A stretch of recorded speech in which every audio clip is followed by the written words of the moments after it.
Right, good evening, ladies and gentlemen. Welcome to the Christmas edition of the Cabinet. Bits of housekeeping first of all to get through. Fire evacuation procedures for this evening. There are no fire alarms scheduled, and therefore, should it sound, please evacuate the building immediately. The fire exits are located at the rear and side of this room. Go down the stairs and meet in War Memorial Park. Could I also remind you that the meeting is being webcast, and therefore whatever you say will be taken down and used in future, or at least to be available for people to use in future if they wish to do so. And finally, mobile phones. If you have a mobile phone with you, could you please either turn it off or put it to silent? And could I ask Cabinet members and officers not to put their mobile phone on the desk so it vibrates, because that makes as much noise as actually having it ring. Right, if we move on then to tonight's agenda, we have a number of bits of standard stuff first of all, and then what I'm proposing to do, as we have two speakers, I think, for item 10, to bring that forward so that it saves you having to sit through the other 9 items before we get to that to deal with it. But I will just deal with some of the basic stuff right at the beginning. First of all, apologies for absence. As you will see, there are none. Secondly, declarations of interest. We have one item on the agenda, which is the Manydown Development Brief,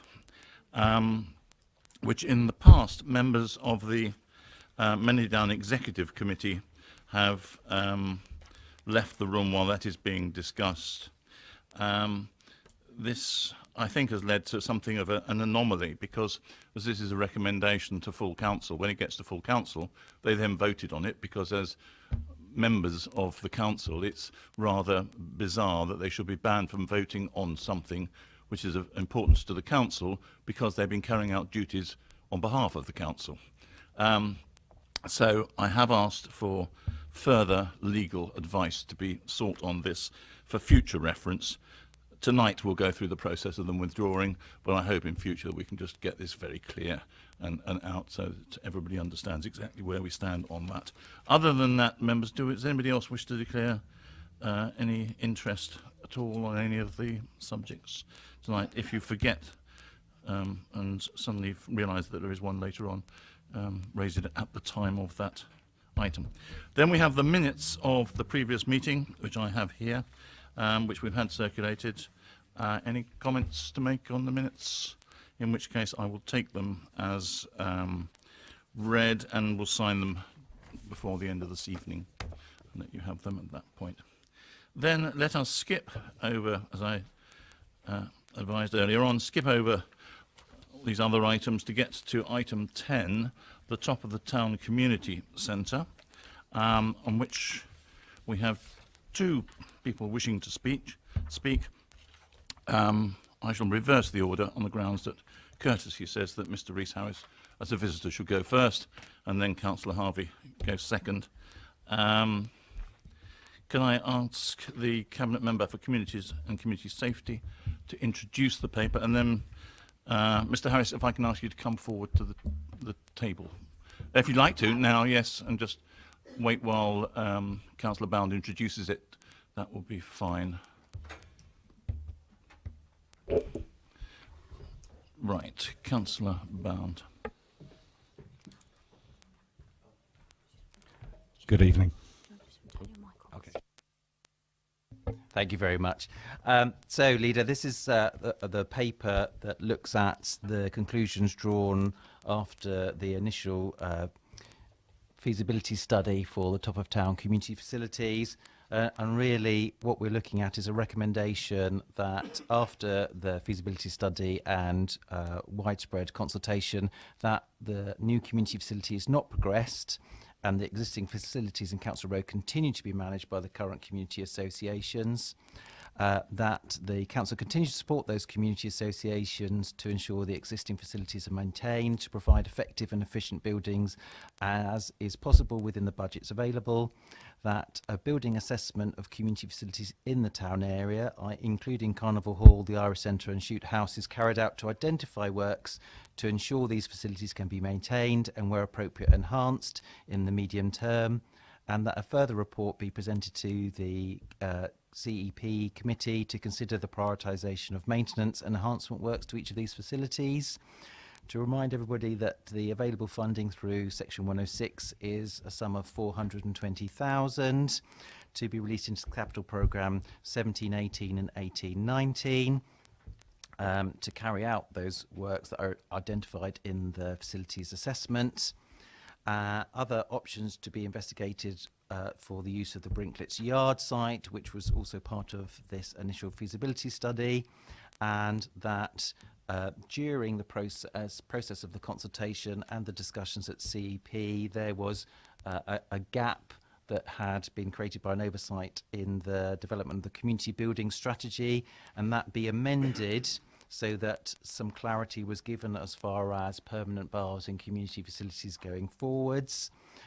So there are some words in there as far as the new wordings going forwards, so that there is that clarity for all community groups who are either in existing community facilities or in the receipt of them in the future. Thank you very much.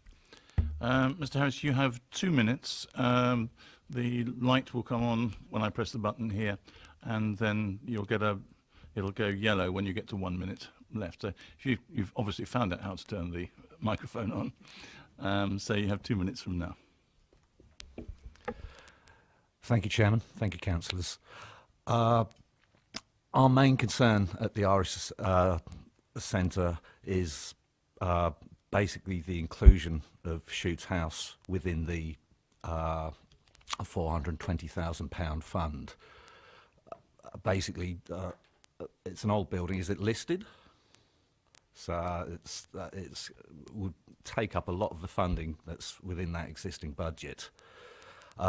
It wasn't part of the original feasibility study, so is there alternative routes for funding that could be explored for Shoot House and retain the Carnival Hall and the Irish Centre within that 420,000 developer fund? Thank you, Mr. Harris. In view of the succinctness, I don't know if, Councillor Bannon, if you want to wait until Councillor Harvey's raised his points and respond to all of them, or do it that way. Thank you very much indeed. Thank you.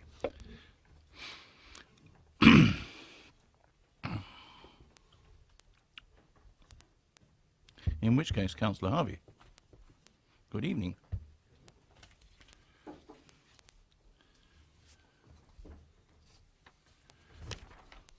You have 4 minutes. I know, I only remembered at the last minute that we have these different rules now. And you know how it works. Thank you. Thank you, Chair. Thank you, Leader. Can I please remind members in my contribution this evening of former Councillor Mrs. Otterson drew up the original strategy for community buildings and the action plan back in 2013. At that time, as well as consulting the relevant overview committee, the general public, she also specifically consulted with all community centres, village halls, all parishes, town councils and community schools, the Clare, the Hurst, Tesbourne, Everest, Aldworth, the Vine, Four Lanes, the Over 55s, the Disability Forum, faith leaders, the Alliance of Basingstoke Churches, the Sikh Faith, Hindu Faith, Islamic Faith, Buddhist Contact, Multicultural Forum, and Basingstoke Voluntary Services. Following all of that, the strategy was agreed then by the Cabinet. At the end of all of that work and consultation, there were 9 policy principles agreed. So my question really tonight is, how can the Cabinet member propose a 10th policy principle without any of that consultation, especially consultation with the 3 community buildings that are, in a sense, it's specifically aimed at? I would urge Cabinet to please reconsider paragraph F of the decision notice. It's been added very late to the decision notice. In fact, it doesn't sit with the decision itself, in the sense that, you know, the title of the decision notice is the top of town community facility, and the new policy principle isn't specific to the top of town. It actually affects a wider scope of community facilities, including the other two that are directly affected, the West Side Centre and the Oak Ridge West facility. We've discussed this as a group, and the amendment in particular of requesting that this go back. And we feel so strongly about it that were the decision to proceed, we would like to call it in, and we intend to call it in, on the grounds of procedural means of consultation. It's very important, this. I think it's unfair to proceed without having that engagement, because it is so fundamental to the community facilities that are affected. And I would ask you, please reconsider the consultation on that policy proposal. Thank you, Councillor Harvey. Councillor Bound.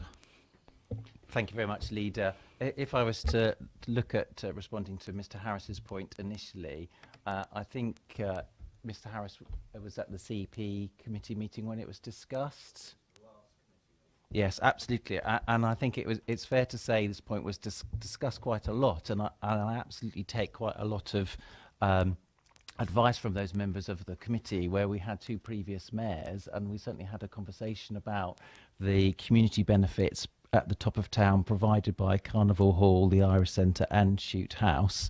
And I therefore think it's absolutely right that Shoot House is included in the assessment as far as how this £420,000 is spent. At the CP committee, it was also articulated very clearly, I believe, that we would, of course, look at not spending all the money in one facility. So there is also an element of practicality that comes with absolutely £420,000 sounds like a lot of money, but it isn't necessarily when we're talking about building works, saying, well, how does that work between three facilities? And to the point, are other avenues as far as funding investigated?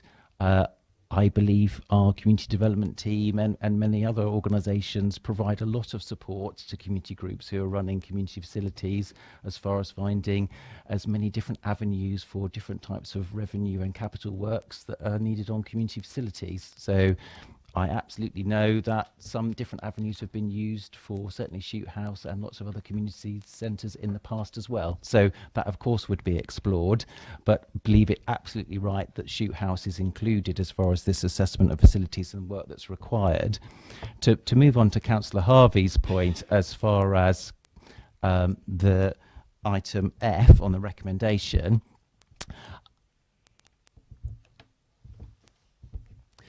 there was a conversation that happened through CP as far as saying, well, you know, how can this piece be forgotten from the community building strategy document? And there was also quite a long debate about a document that was created in 2002 as far as a general approach.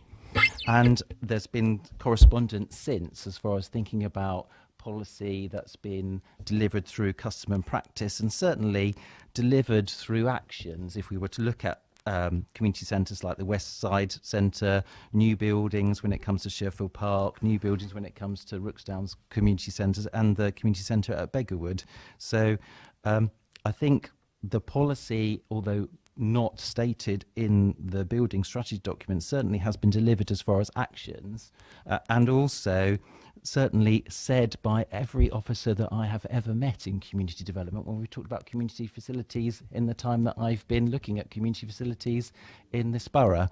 So I think what element I think I certainly would concede and look at making sure there was an element of looking at cases more specifically is if we were to look at the wording, I would suggest we change the wording in F. If we were to look at starting from B10 to new community buildings will not usually include permanent bar facilities for use as trading arms, etc., and the rest of the wording to stay the same. So really just to change should not to will not usually.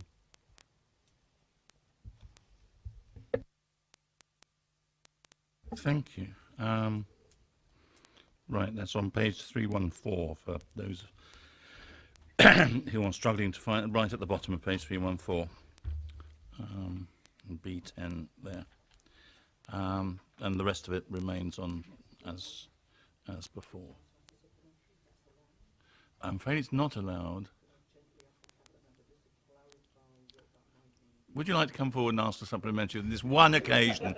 Because I'm not sitting here straining trying to hear what you're saying. Sorry, could I just gently push you in terms of your wording? And in particular, does that mean what that means for the three existing facilities, the West Side, the Oak Ridge and the Irish, in the future, in the context of those buildings, if you see what I mean? I think without being too specific about any specific facility, I think what we're talking about there as far as the change of the language is to turn around and say we would absolutely not usually build them with a permanent bar. Full stop. But that wording means if there are exceptional circumstances that can be shown with evidence that is something that needs to be included, then that could be looked at.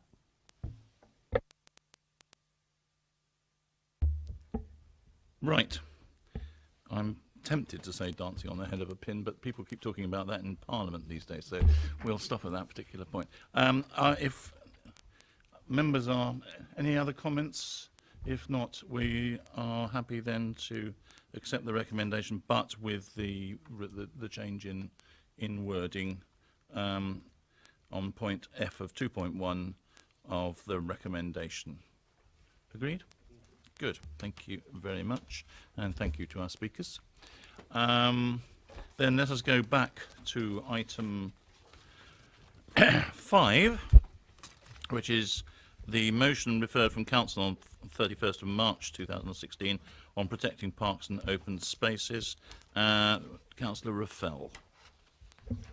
Leader, this motion has been referred to us to consider and to consider where we send it next for discussion. The Council has had a clear intention over many years to protect the borough's valued parks and open spaces. The Council has had a green infrastructure strategy which was devised before I was portfolio holder, and I have made sure that it has come out from its place of rest for revision, and that will be revised next year. And that green infrastructure strategy will look at the protection we currently give all parks and open spaces, and it will make, it's my intention, for those parks and open spaces that have been part of this discussion with this motion and its predecessors and the original motion and some of the other parks and open spaces that have been mentioned at various committees over the last perhaps 3 or 4 years now, are brought into the ambit of that revised green infrastructure strategy. The revised strategy, it's my intention, the revised strategy would not only set out the Council's intentions to protect parks and open spaces in the borough, but it would also add a further level of protection by becoming a material consideration in terms of planning decisions when applications are made for planning close to such sites. And I will be working with officers to ensure that a comprehensive revision of the strategy is produced with a draft ready for consultation with key stakeholders and obviously to go through the EPH committee within the next 9 months. As part of this revision work, there will need to be further work undertaken to determine and evaluate the need for open space in specific wards in the borough, and to take account of the value placed upon particular public open spaces by residents. And as I say, the progress on that revised strategy will go before the EPH committee. The motion that actually is being referred to us, I think we'll probably all understand, is well-intentioned, but for very understandable reasons, because at the time this has been progressing, going back and forward, the writers of the motion have misunderstood the current position. There is no list in existence currently, as there is no policy in existence currently, because this has been batted back and forth so many times. It's only a draft list that's in consideration at the moment, and therefore you can't add something. Well, notionally you could add something to a draft list, but we're going to do better than that by looking at these sites within the review of the green infrastructure strategy next year. Thank you very much. Unless anybody has any points to raise on that, you notice there are no papers related to that, and that is really just for noting by Cabinet that that is the course of action the portfolio holder will be taking. So we move on to item 6, council fees and charges for 2017-18. Recommendation from the Cabinet Member for Finance, Service Delivery and Improvement. Councillor Tate. Thank you, Leader. This report, as you say, it outlines the fees and charges for 2017-18 and sets out the proposals for the budget report to come. I'd just, by way of introduction, make a couple of points. Firstly, that it's important to note that fees and charges in total account for some £6.4 million of underlying gross income to the council, which is about 13% of its total income. Secondly, is that normally the aim is to achieve an inflation-based increase, but this year it is inflation plus 1% to help balance the budget. And actually the average increase will be some 2.5% on the charge base, which is about £160,000. However, the budget strategy also identified the need where possible to make not only additional savings but additional income. And particularly in discussion with portfolio holder, we've come to the conclusion that there is a potential 192,000 from car parking and cemeteries, which can be additional income beyond that 2.5%.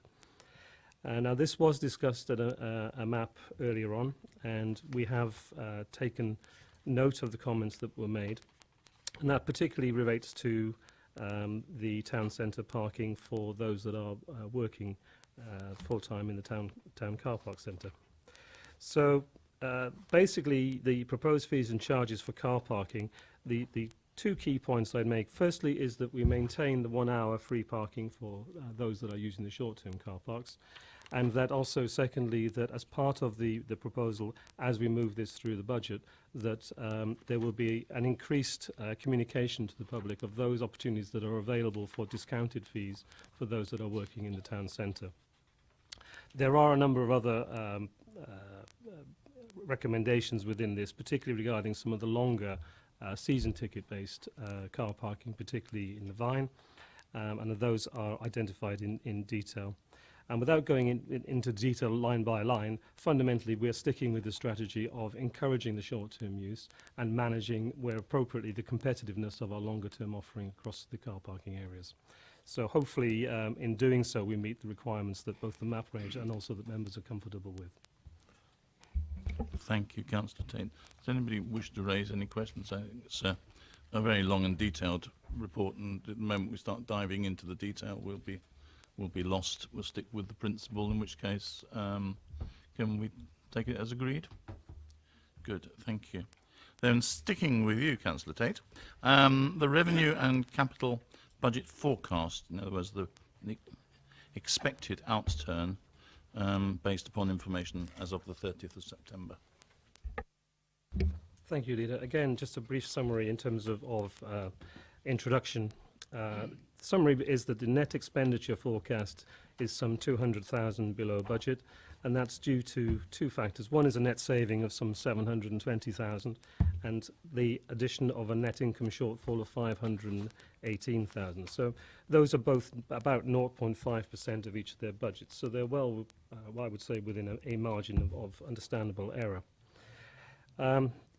Overall, this forecast does indicate a direction of travel, really, for the future, which is where our investment income is under pressure, and also that we have to review our capital as well.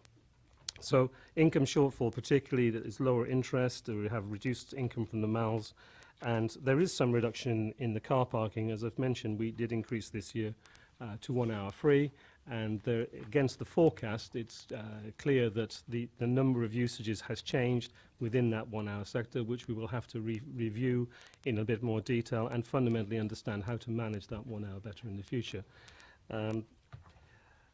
In terms of capital forecast, the expenditure is 7.7 million, which is just under 1.2 million below the approved budget. Their underspend really are some savings, which are minimal, about 24,000, and then some delays of 1.16 million in expenditure forecast.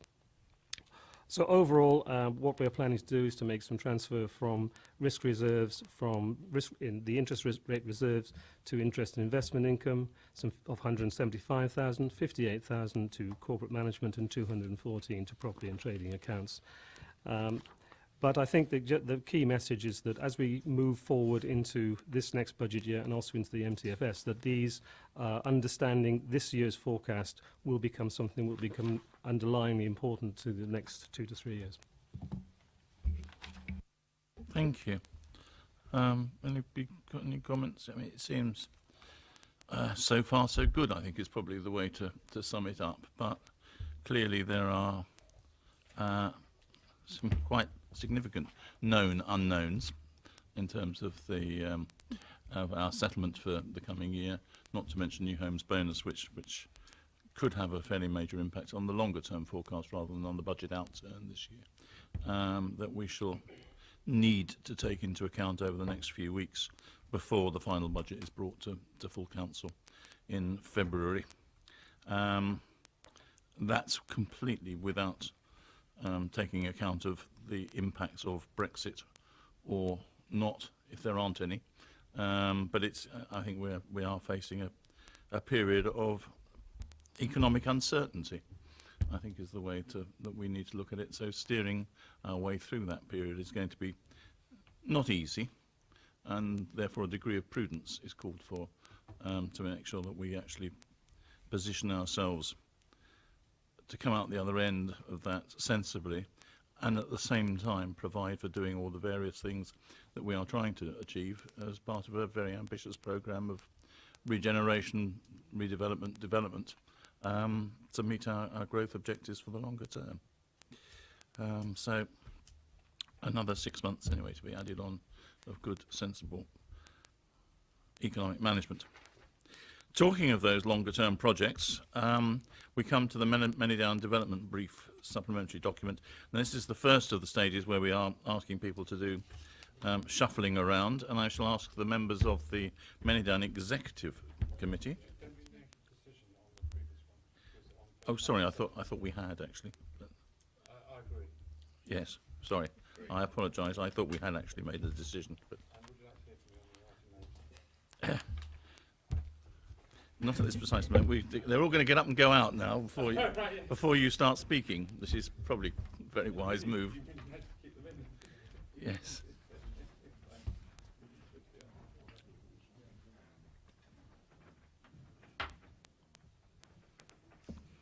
Right, Councillor Raffel, now that you've actually got us to make a decision on the outturn. Leader, this is the Manydown Development Brief Supplementary Planning document. You will recall that the local plan indicated that we would prepare either a master plan or a development brief for our larger sites. That was the clear will of all members, and we have prepared a draft development brief to guide development across the whole of the area that's been allocated within the current local plan on the Manydown site. The document sets out a series of development principles that add greater detail to what is already contained within the local plan policies to ensure a high quality development is achieved. This report sets out the consultation that's taken place. For those cabinet members who want to just see the summary of that, that's at paragraph 6.2 on page 102. And there have been key changes which are there with the crossings out and red writing within the development brief. The recommendation is that we note the comments and the amendments, and that we recommend to full council that this Manydown development brief be adopted as a supplementary planning document. The actual decision is set out on page 239, and it says that we note the comments, but we're also going to recommend at the same time. And I would just like to say that comments were made at EPH, which I fully endorse, that this is once again, in my view, and the view of members at EPH, another well-written and high-quality document that follows very much in the train of how the officers wrote the local plan, and we should be very pleased with it. So I recommend it to you, Leader, for recommendation to full council. Thank you very much. Anybody wish to comment on it? Because it's been batted around all over the place, and it is an outstanding, good piece of work. I have one question for the officers, which is, good to see them suddenly waking up over there. It is the question of the decision notice, where whilst the recommendations in the paper are very clear that one part of it is the Cabinet's noting and commenting, and the other part we're recommending to full council, on the decision notice, it doesn't actually say that. Now, is that intentional, in that we wouldn't normally put on the decision notice that we are, because we're taking it as a recommendation? I'd just like some comfort on that, please. Leader, I'm advised that that's our normal approach. It does seem a bit strange. Anybody who picks up the decision notice doesn't know what it is that we've decided, because we've decided something which is only recorded in the minutes. So for future reference, we might want to think about that again. Thank you for looking at it. Right, apart from that, we're all happy to agree. Yep, and we agree to recommend it to full council. Excellent. In which case, could we ask the good folk who are outside in the anteroom to rejoin us for part 2 of the planning supplementary briefs, or supplementary documents. Just a small pause while we regroup.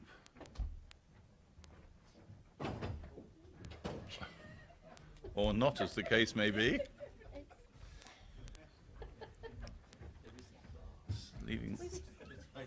For those watching at home, Councillor Tate attempted to demolish some of the furniture on the way back in, while we're all laughing. But yes, quite so.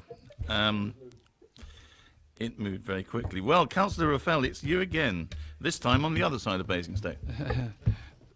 Thank you, Leader. This is the draft development brief for the east of Basingstoke and Redlands sites, as we know them within our local plan.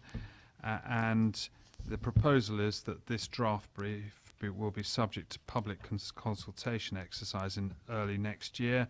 So hopefully thereafter, upon receipt and listening to the comments that are made, to be adopted as a supplementary planning document later next year. There has been extensive consultation with local residents and ward members to a certain degree to get to where we've got to now. It's been to EPH. We've seen that the officers have been working closely with the landowners of the two sites, this, at EPH again, members commented upon the high quality of this document as it exists at the current moment. Once again, this is fulfilment of what we as members collectively as a council wanted to see when we formulated the local plan, where we set our design standards and shape the development that is to come at these two sites. One key ingredient within this that is perhaps worth mentioning is the concept of future-proofing. You nearly got a different combination of words there. Future-proofing on the basis of what may happen with transport and other similar issues.